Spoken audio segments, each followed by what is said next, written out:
Welcome to Black Dad Unfiltered. I'm your host, Coach Rod. And unfortunately, my co host, Carlos V. Spencer, couldn't be with us today, but he sends his love and well wishes. I'm excited about today's episode. We have special guest, Dr. Johnny Parker, hailing from the Maryland area. Dr. Parker is the CEO of the Parker Group, where they've done executive coaching work with the Washington football team. He's been featured on BET and CNN, and has also worked as an adjunct professor at Johns Hopkins University. Today's episode is a special one because we talk about the front stage and backstage of being a man, of being a person. How often the front stage person, which is our persona that we project to the outer world, is driven by things such as fear, anxiety, and we never really do the work on the inner person. We never really go behind our own curtains, our own backstage, and work on ourselves. In this episode, we'll hear things such as what you don't talk out, you act out. Right? We'll also talk on the stages of manhood and how typically in your 40s you hit a wall. And unbeknownst to you, it's because you've never done the work in the backstage and that inner person behind the curtain. And that work has now somewhat halted your professional growth, your relationship growth, your parenting growth. So you didn't come here to hear me speak. So let's get started. Let's bring in Dr. Johnny Parker. Let's have ourselves a great conversation. And if you like the conversation, please be sure to subscribe, click like, comment, share this episode, follow us on all our social media platforms.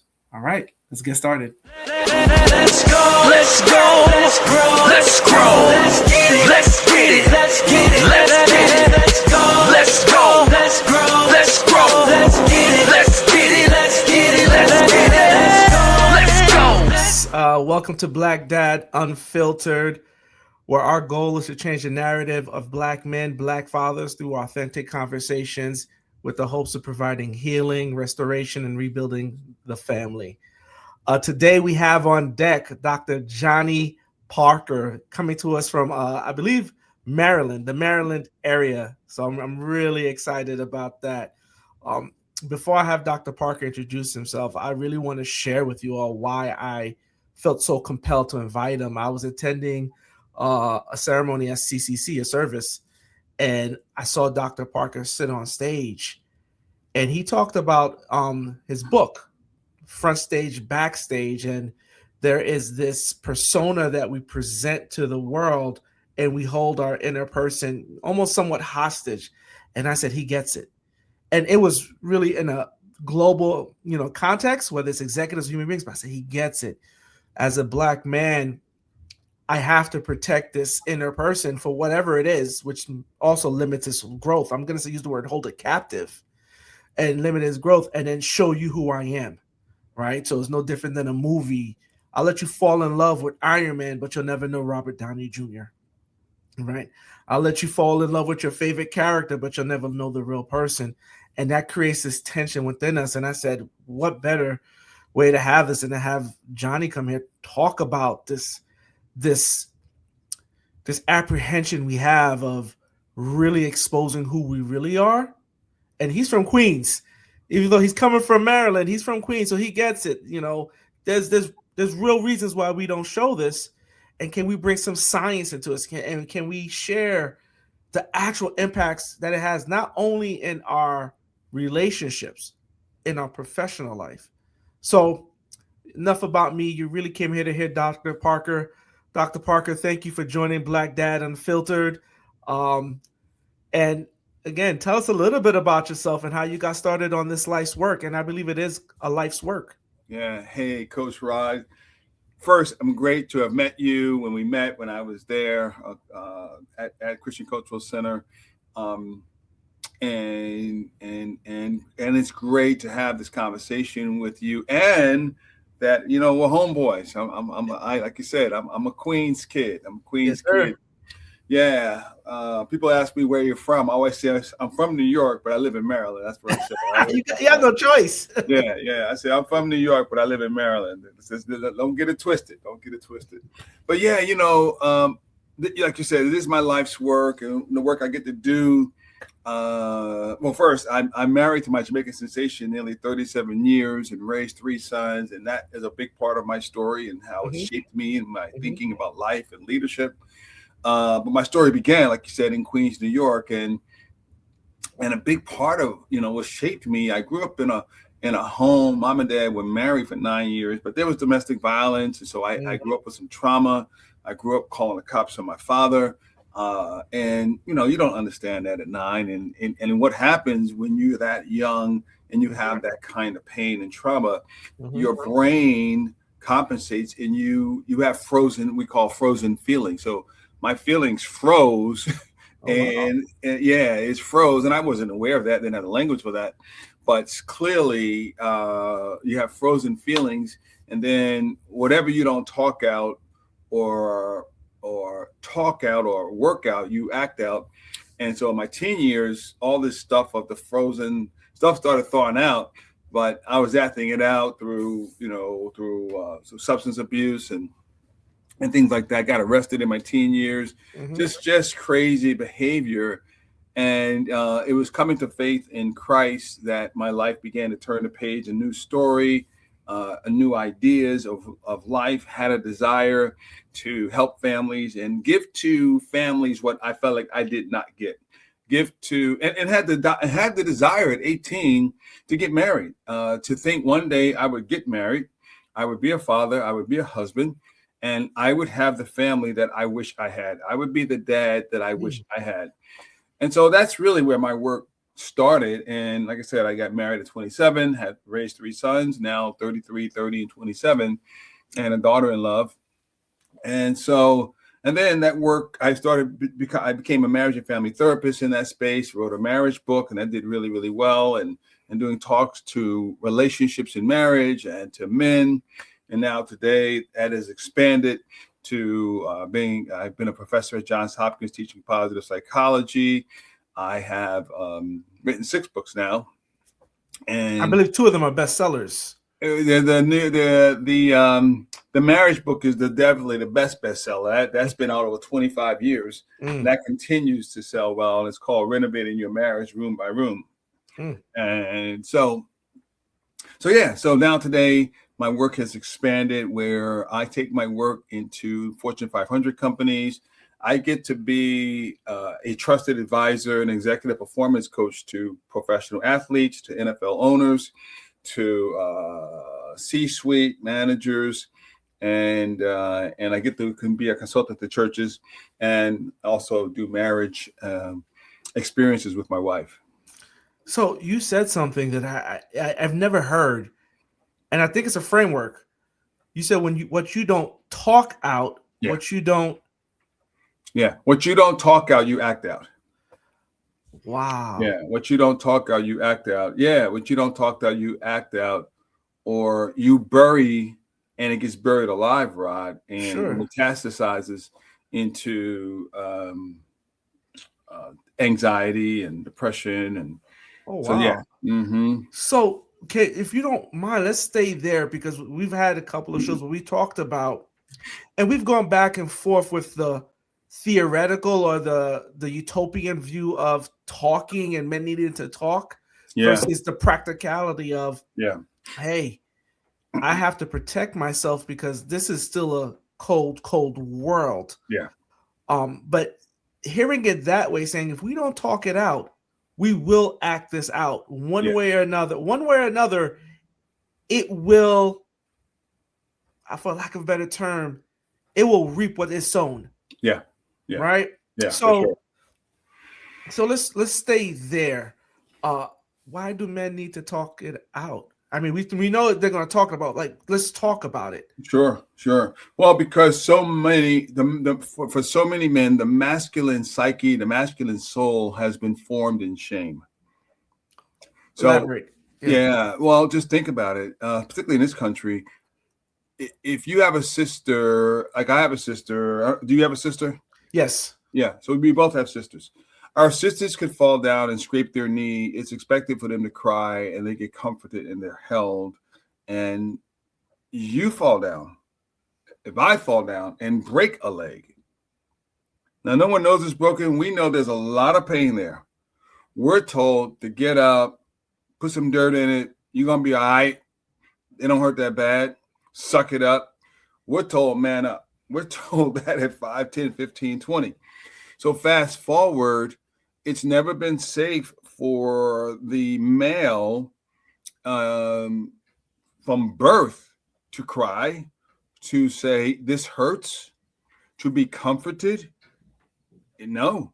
And that goes, and this has a spiritual implications as well, because you go all the way back to the Old Testament. The Pharaoh is killing the firstborn males. In Jesus' day, Herod is killing the firstborn males. The male has always been a threat spiritually to the forces of evil. So today, you're killing the heart. You're killing the soul of a male by saying, kill your heart, deny your emotions. The only emotion that you can really, really articulate is anger. A man won't say he's scared. A man won't say he's scared. He'll say he's angry.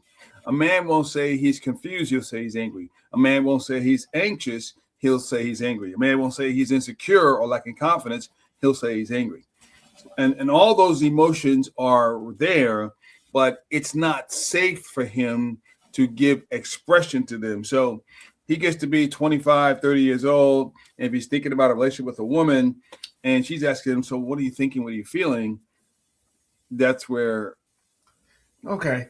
Yeah. So I want to bring back something you said on stage. Yeah. Right. You said this. I want to know if I bring you backstage. Yeah. That you won't punk me. Yeah. That you won't tell her, and Shaquiqui. Remember how everybody's always Shaquiqui, right? You know that. You know this. Right? So let's stay there, because there's we try to talk to the real that we face today. Yeah. And so how do I what's the framework for me to finally say, you know what, I'm gonna talk, knowing, and I hate to say this, but knowing there's a 50-50 chance that by me doing this, I change the way she looks at me. Yeah. She will use it against me. Mm-hmm. And I'm not saying she will, because there's people out there that won't, but the 50-50 is what I'm afraid of. Sure. And now we've compounded my shame with new shame. So how do we do this in a healthy mechanism? How do we create the boundaries? Because I'm about filters. How do I know who is the person I should bring backstage? Because I'm hoping we're not saying we should expose ourselves to everyone. No, not at all. Yeah, we have to be particular around that. It's got to be people who've earned the right to give an access pass to the backstage, Coach Rod. Everyone doesn't earn the right. Most of our relationships are going to be front stage. They're going to be acquaintances. But there's going to be, like the commercial, a few good men, a few good women, we give an access pass to the backstage. And that takes time. It takes discernment. And you don't do that on the first date. Right? Rod, real talk. I've been married 37 years. Sure. I got married at 27. It wasn't until I got till around 40, 13 years into my marriage, that I really began to let Loveland into my backstage in terms of being really raw in my vulnerability. It took me 13 years. It makes sense, though. Yeah, it took me 13 years, man, to really begin to allow her, because so much of my world, I was told, like a lot of men, you one way you prove you're a man is you be successful, you be productive, you work. So I went hard after. I went bringing home the bacon. That was my job. I went home to bring home the bacon.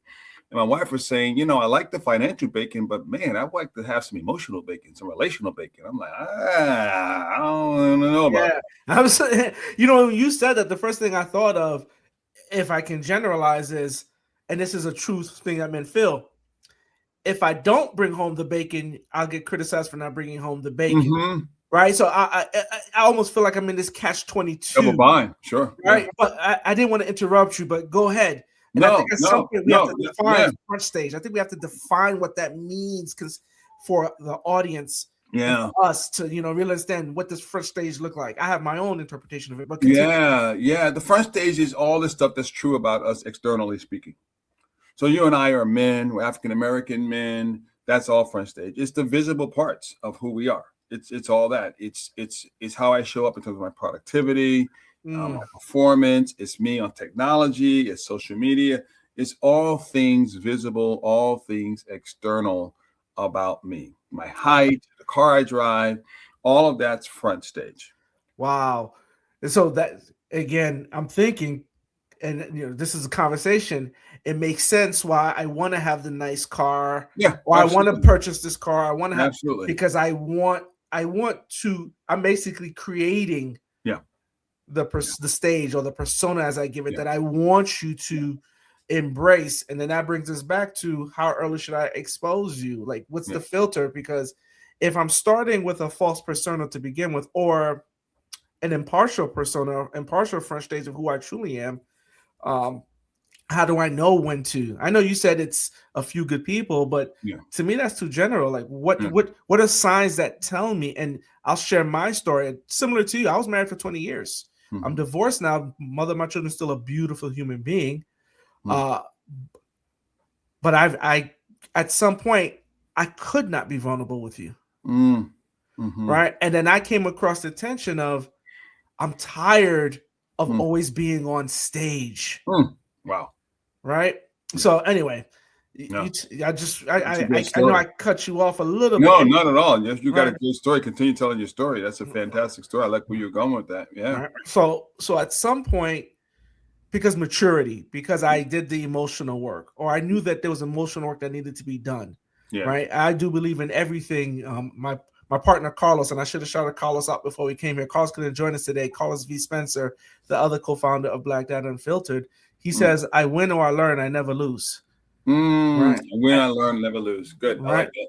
Good way to frame it. Right. And so from it, knowing that this person was a beautiful person, what happened? Yeah. What was holding me up? Why, this is when I learned terms of the body keeps the score. Yeah, exactly. Right. And then I realized, for me to be healthy, that person needed to see the inner me. They needed to be able to go beyond the curtain, enter the backstage where there's no makeup, there's no camera crew, right? If I'm using this stage, there is no flash. It's just me.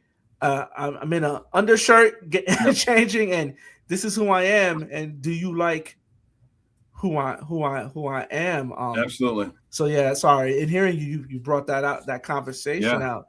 But now let's define backstage. And the backstage is everything internally. It's the internal world. It's the interior world. And stages in theater is behind the curtains. And we know that's where all the action happens. It's dark back there. You can be tripping over stuff. A lot of black back there. But we know that that's the work that happens back there is all prep for going to the front stage. And so that's true for our lives, that in our backstage, metaphorically speaking, it's the internal world. It's my emotions. It's my emotional intelligence. It's my spiritual intelligence. It's how do I process what happened at 5 years old? How do I process the stories that I've told myself about about trauma? The story I tell myself about being a Black man in America. The stories I tell myself about insecurities. It's that. It's all of that is the backstage. It's the place of, the Bible would say, it's your heart. It's the internal headquarters of your will, of your emotions, of your thoughts. It's that. There's a proverb that speaks to this so well in the Bible, Proverbs 4:23. Guard, attend to your backstage, your heart. How? With all diligence. Why? For out of it flow the issues of life to the front stage. And the issues of life being, it's my family, it's my faith, it's my fitness, it's my friends, it's my fun, it's my finances, it's my career, it's my verbal, it's all of that. And it's all gets shaped, Rod, by what is happening in the internal backstage world. Okay. So for the men out there that are saying, I don't have time, right? I don't have time to see a therapist. I don't have time to, share my feelings, because again, I still believe there's a level of vulnerability, Yeah. but there's a level of damage and continued trauma that can happen. Yeah. If you don't have a framework for how to do this. Sure. Right. Yeah. Again, I started going through the work, and by the grace of God, it just made sense to me. Yeah. Right. I'm a father. Yeah. Why am I getting angry at this? Yeah. Right. What's and then at some point I'm realizing I'm parenting the way I was parented. Yeah. At some point I had to realize this is 2020 something. This is not 1980. Times have changed, climates have changed, conditions have changed. I have to, parent for the 2020s, not for parenting for when I was being raised. But and without me going on my soapbox, no. I really want to bring again to that person that's, why do this? So we never talk about how this shows up professionally, how not working on your inner self, that heart, that backstage, that key actor, because the actor is still the key actor, whether you call him Robert Downey or Iron Man, it's still that person that has to deliver, right? So how does that show up in my professional life? Because sometimes to talk to men, you got to talk to their pockets. Yeah. No, you're absolutely correct. And that's a great statement there. I like that. That's such a truth there. And here's the deal. A man can gain an amazing front stage and do quite well. And I've seen it. I've been that dude. Mm-hmm. I've been that dude. I know what it's like to, a little bit more about my story, to have an amazing front stage, especially there's different seasons in a man's life. For example, the 30s, the 20s are a discovery stage in most men's life. Who am I? What do I want? Why do I want it? That begins to get a little loud in a man's life. It becomes very aware of those. The 30s are a very driven decade. How do I do as much as I can to go as fast as I can to be as successful as I can? When a man gets to his 40s, it can be a disillusioning decade, right? Because when he gets into his 40s, men begin to ask the question, when I've asked men the question, rather, are you where you thought you'd be at this season? A vast majority of men in their mid to late 40s, early 50s say, no, I thought by now I'd be. And you fill in the blank, whether it's career-wise. What happens is this. Men will go hard on the front stage in productivity and performance. They will start that business. They will write that book. They will write that play. They will make that money. They will get that degree. They will rise up the corporate ladder and begin to get disillusioned and begin to look at the carnage in their way. What did it cost them? Maybe their marriage, maybe the relationship with their kids, their health, the fear that I'm getting older and I'm still not where I thought I'd be, or that I got here, but it still feels empty. It feels like, I'm stuck. Many men will get to a place they will hit what's called the wall. They've gotten far, but they know there's another level and they don't know how to get to the next level. And what I want to say to them is what got you here won't get you there. Because what got you here was your drivenness and go backstage. What got you here is fear. It's proving yourself, and you ran hard on that energy. And guess what's happened? That's no longer working for you. And now you have to confront you. Now you have to really, really begin to confront you. And this is where you don't talk out, you act out. I've seen men at this place. They go hard in pornography. Okay. They go hard in the drinking too much. They're gaining weight. So I see all of these things that begin. And so they have a desire to go further in their career and vocationally and financially, and the stress of it all is causing them to turn to these vices as well. And so they're stuck. They get stuck. And that's when oftentimes I get the call. I have to tell you, this is the first time in my life, and I'm almost 50, that I've ever heard it framed this way. Right? Because this is the language to me as a man. Yeah.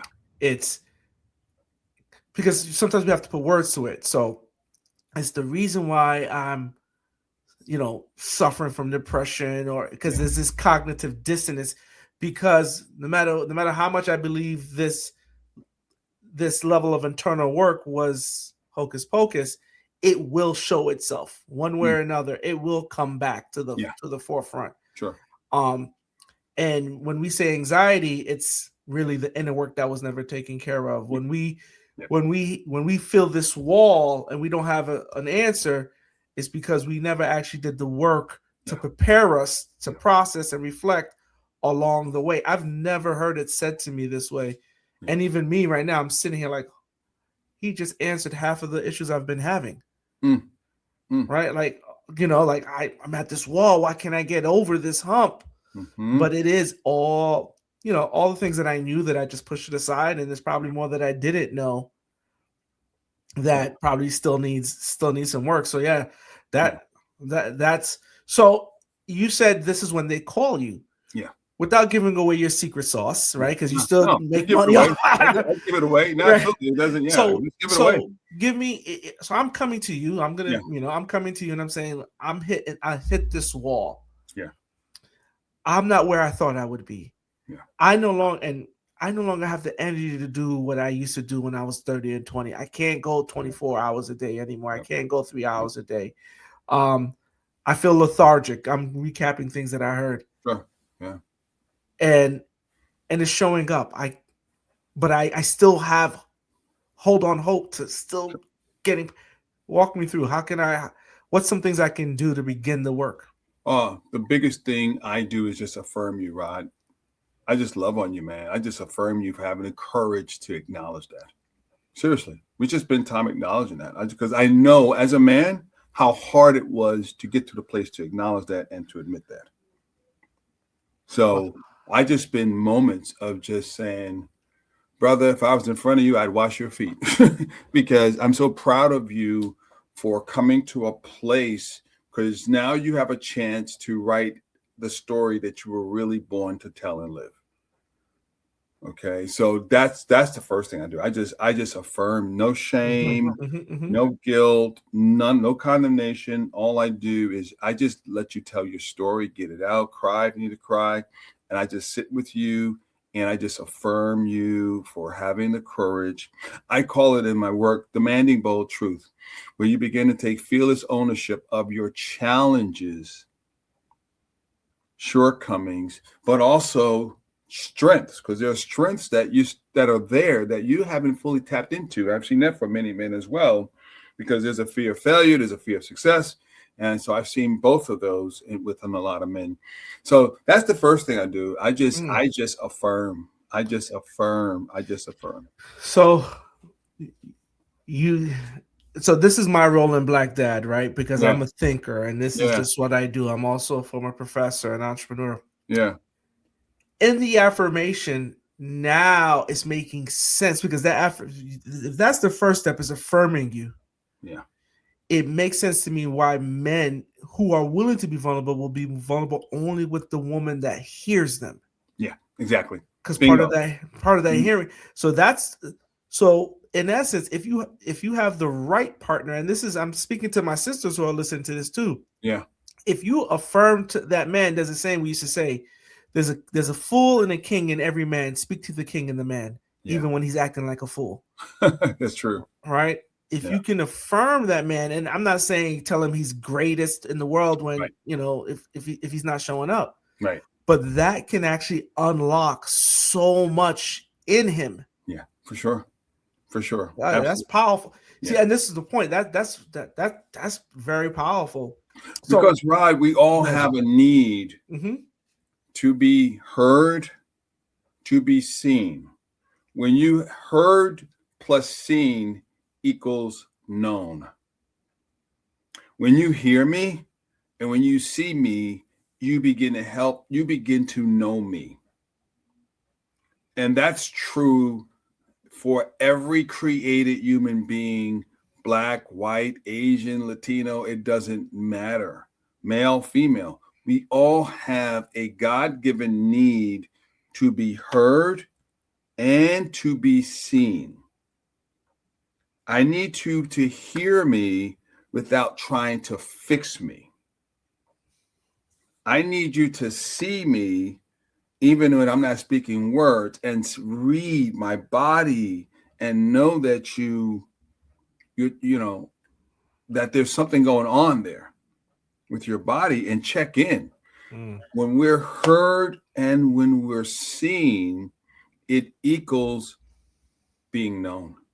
And that's what we long for. I mean, Dr. King said it his way. Dr. King said, a riot is the language of the unheard. That's what he said. A riot is the language of the unheard. And in the Bible, the psalmist says it this way: I love you, Lord, because, here's why, you hear my cry. What am I saying? Rod has a cry in him. Johnny has a cry in him. The women that we've been in a relationship with have a cry in them. And what we all want, somebody hear my cry. You may not even agree with the cry. You don't have to. Just hear it. You may not even understand the cry. You don't have to. Just hear it. It would be nice if you do. But my point is, make room for my cry. Don't judge the cry. Don't diminish the cry. Don't say you shouldn't have been bothered to make you cry. No, none of that. Just hear the cry. Because when we hear the cry, we feel loved. And when we feel loved, because we heard the cry. So before we get into the book and wanted to hear more about the book, this is a spin, right? Because now I'm thinking about me as a father. I'm thinking about the wives. I'm thinking about the mothers. How do we see someone? Right? Like without them telling you, how do you? Because I'm assuming, I love you, Lord, because you heard my cry, right? You see me. You're always there. Your love and compassion for me, right? Even when I'm not good to myself, right? That's the saying, you've been good to me. How do I see someone? Like, what are some skills to help me see someone without, even when they don't have the skills to tell me what I'm seeing? Watch their behavior. You see someone. Look at their face. You see someone. Listen to their voice. You hear someone there. Look at their eyes. That's how but you have to make space, though, to see someone. You have to want to see someone. You don't bump into this, right? You don't bump into better, and we don't wander to wellness in seeing someone. I have to want to see you. So I need to see your behavior. I need to see your eyes. I need to see your face. Your face looks concerned. Like, I can look at my clients, and I'm always looking to see them, right? I'm looking at their face. I'm looking at their countenance. I want to see their countenance, because the face tells the story. The body keeps score. You mentioned that earlier. And so I'm looking at the body language to see someone. You moved, or you smile. What does that mean? I don't want to judge it. I want to inquire. You smiled just now. Or a lot of times, one of my clients who starts crying, I'll ask this question: if your tears could speak, what would they say? That's powerful, right? I think I love what you said, because I'm putting on the mindset of someone listening to this and saying, well, if I look at someone, they could just have a resting face. Right. They could just, so to your point, I could already be judging them, but I like what you add to that. It's being inquisitive, actually asking, hey, I'm seeing this. How are you feeling? I love if I see tears, if your tears can talk, what are they saying right now? What to say? Because from a psychological perspective, we have to find different ways that that bypasses someone's defense mechanisms. Yeah, for sure. Right. So I think a tip like that is a very practical way for a spouse or even a parent to go to a child and say, I see you're crying. If your tears could speak, what would the tears say? Absolutely. And you bypass that kid's, defense mechanisms, because you remove their vulnerability from it, and you create a third person, a front stage person for them to speak through. Exactly right. Right. And then eventually they'll invite you in because it's safe. And I think we got to invite you back is, what are the tools to invite someone? Sure. Right. Rather than say, hey, because people are not patient. Yeah.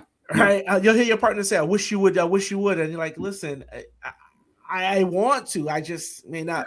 But that's a conversation. We're gonna go past this. I know you have things on your agenda today, so let's talk let's about keep your going. book. Let's keep going. Yeah. All right. So if we're gonna keep going, at least for a few more minutes, let's talk about that. Yeah. Because one of the things that I try, and Carlos and I, we never confess to have answers. We ask questions, right? Those who are in the business world, there's that 5 whys. Just keep asking why. Yeah. I don't need to answer, just the why, so we can help uncover. But I know for me, I had to actually tell people, listen, this is my process. I don't know if it's right or wrong. Right. Right. But I know that I have these challenges. And you're going to have to be patient. And if you don't want to be, I have no issues with that. Right. But I do know I have to guard myself. And this is what my fight or flight has taught me to do over the years. Right. So what are some healthy ways from a relationship perspective to invite someone and still, because we're not telling our listeners to, hey, bring just everyone back there and let's have a wild party, right? No. So what are some healthy ways? What are some ways that I can invite people and along the way say, you know what, they've earned another, a bigger package, a bigger access to me. So if you don't mind sharing. Excuse me. A big one is I look for is vulnerability in a person, transparency. I'm drawn to people who speak with transparency and vulnerability and humility. So just think HTV. I'm thinking I need humility. I'm looking for humility. I'm looking for transparency. I'm looking for vulnerability. Yeah. Those are, if you can't own your stuff and take ownership for your shortcomings and acknowledge your shortcomings, you're not safe. You can't have a relationship with someone who doesn't own their story. And yeah. You know what? So the way I've always phrased it is, the number one, me and Carlos and I had an episode where we talked about what we look in our partner. And my first thing was emotional intelligence. Yeah.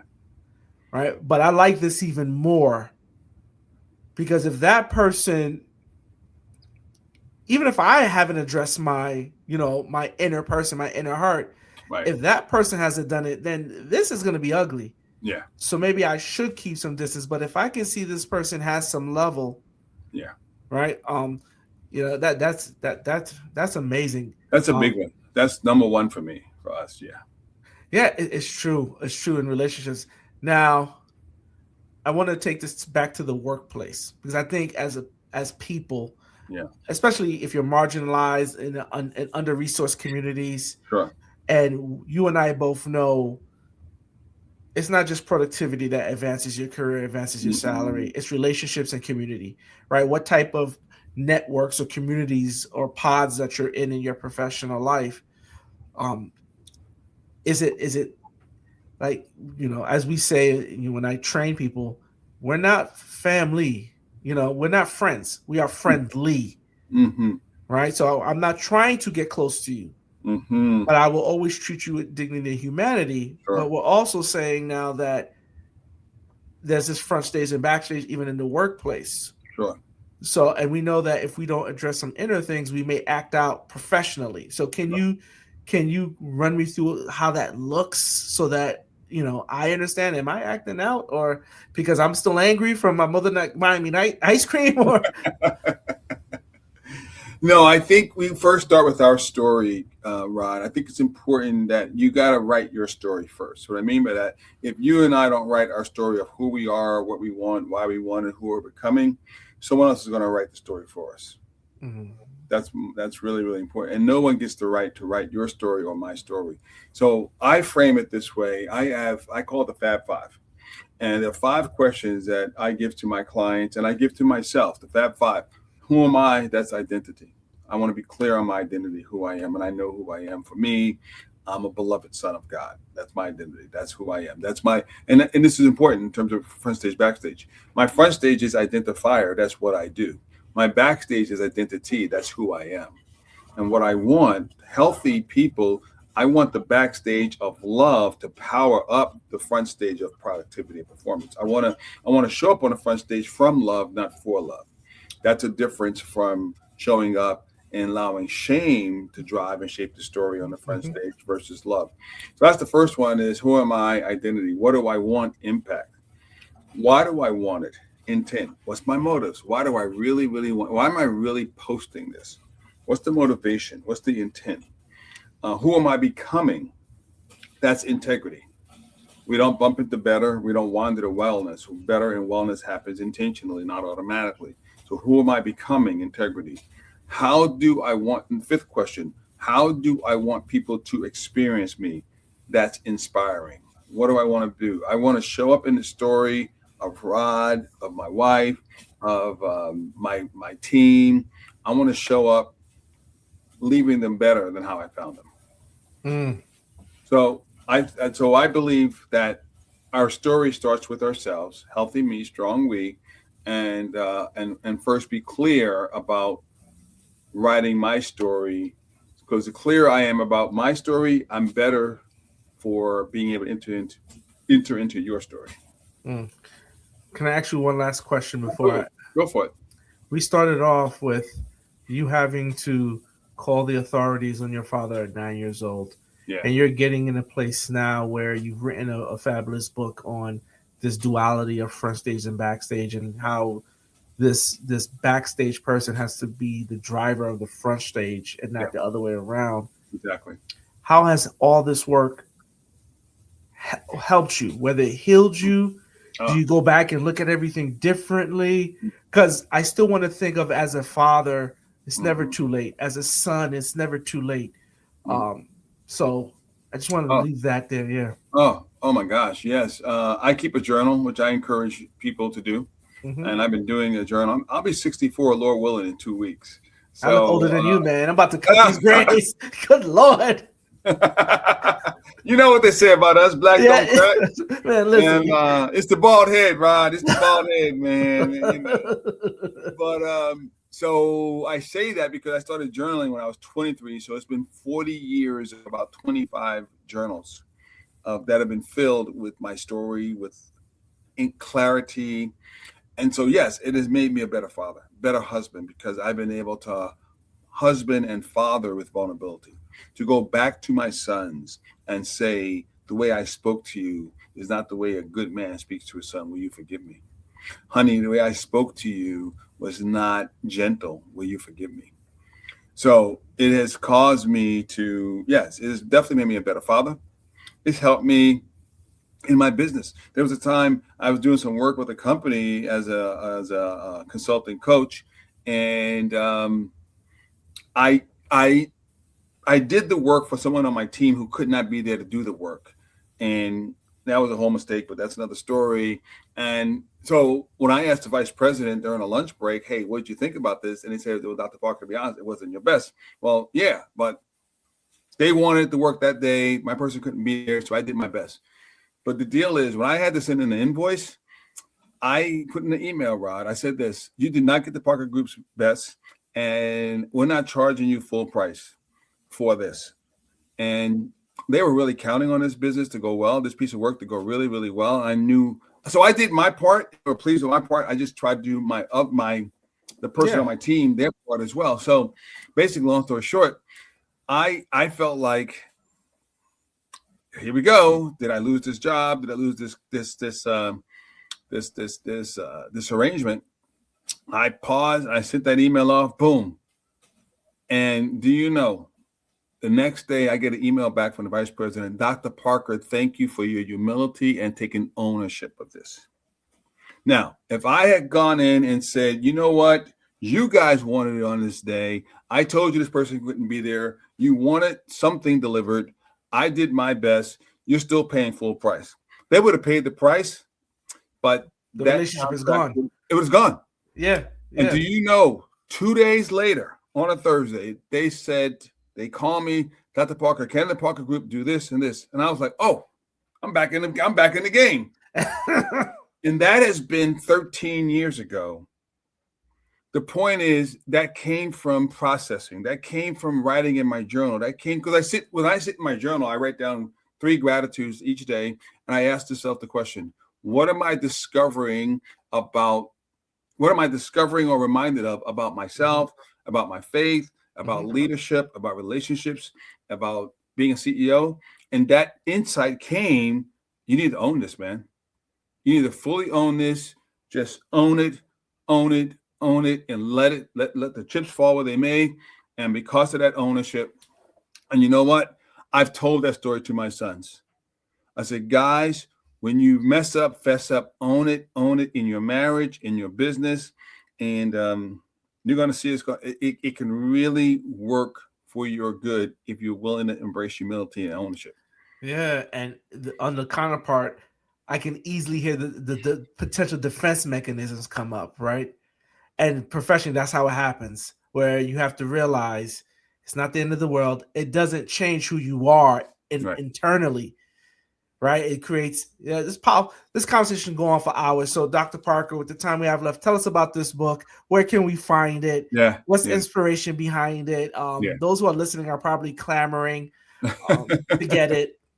Yeah, well, they can go to Amazon and just look up Front Stage, Backstage, Dr. Johnny Parker. Go to Amazon and read it, and hopefully you like it. Write a nice review, write a review or something.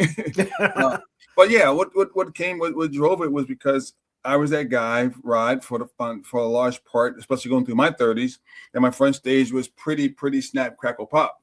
I wrote the marriage book. I did really, really well. I got my master's. All my sons were born. We moved twice, and to one house to a bigger house to a bigger, and so I had I'm on CNN. I'm in Essence Ebony magazine. I mean, it's snap, crackle, pop. I got to 39. I hit the wall. I was tired. I hit a dark spot in my career, a really, really dark spot in my marriage, and I was confused. And I remember going away to the ocean to sit with myself and sit with my story and began to look at, okay, when you've been at your best, what was going on? And basically, Rod, I looked at my life in 10-year intervals, and 0 to 10, 10 to 20, 20 to 30, 30 to 39 at that point. And it was clear. Here are the factors that enabled me to really, really be at my best. The problem was I was taking sips of that good stuff. I wasn't taking big gulps of it. And so that's what really drove the book. I said, okay, I need to change this, because for a long time I was writing my story, and it got me to 39 years and a lot of good success. But what was driving it was fear, was shame, was trauma, but now I wrote the book to help people understand you want to help the Front Stage to be powered by love, by joy, by glory, by rest. And that's really what I'm saying in the book. And the book has all kinds of neuroscience and research to support it, because I'm a part of the Harvard Business Review Council. So I geek out. I'm not a car guy. I'm not a tech guy, gadget guy. I am a research guy. I love behavioral research, behavioral science that impacts lives. And for some reason, I remember that stuff. So that book is soaked and bathed in that, is bathed in theology. And so that's really what shaped the book. And I think people can find you on LinkedIn as well, right? Because that's how I Dr. Johnny Parker LinkedIn. Yep, that's how I tracked you down. Exactly. Dr. Parker, once again, thank you for joining Black Dad Unfiltered, folks. We hope to have you a permanent part of the show and share your insights on future topics. But with that said, folks, let's go, let's grow, let's get it. Let's go, let's go, let's grow, let's grow, let's get it, let's get it, let's get it, let's get it, let's go.